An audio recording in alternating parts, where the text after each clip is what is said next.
being killed by Russian war machine. Because of this, I will substantially raising the tariff paid by India to USA. How do you make of this statement, and what kind of repercussions which it can have? Couple of things. You see, one, on the rhetorical level, we can also say that Europeans, when they're buying refined Russian oil from us, are not caring about the lives being lost in Ukraine. So the Europeans also not caring when they're buying from us. One. Now, coming to the fact that he is again and again mentioning, and with increasing frequency, about India and our purchases of Russian oil, this topic has very much come into his radar and is in its crosshairs.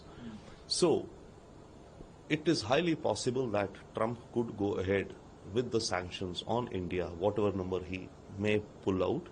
As of now, it's already 25%, by the way, which is also pretty high. But such is the case with all countries in the world, be it Japan, be it Switzerland, be it the European Union. All countries are facing this Trump, policy. So we will adjust with it, right?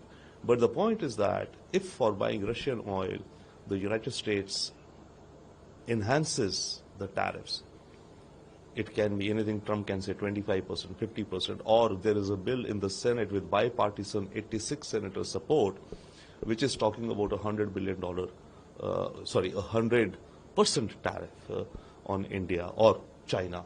It has to be also seen, if they are pressing down on India, why is he not pressing down on China with the same frequency? We are not hearing anything from him about China, by the way. Right, because China is also buying Russian oil to the same extent. Whatever it be, it presents tough choices for India. From a purely economic analysis, we save around $10 billion a year when we import Russian oil at discounted rates.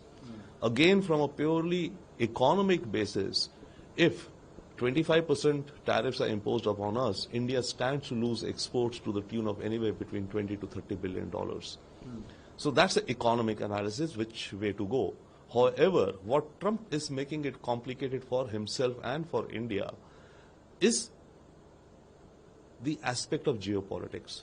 India's decision would not be merely on numbers. It would also have a layer of optopolitics, geopolitics, India's national interest, and India's position in the global theater. Between these two, economic considerations and national interest considerations, I would say, India will decide. Let us see what the decision. But whichever way it be, unfortunately, even without the Russian penalties, there will be a downturn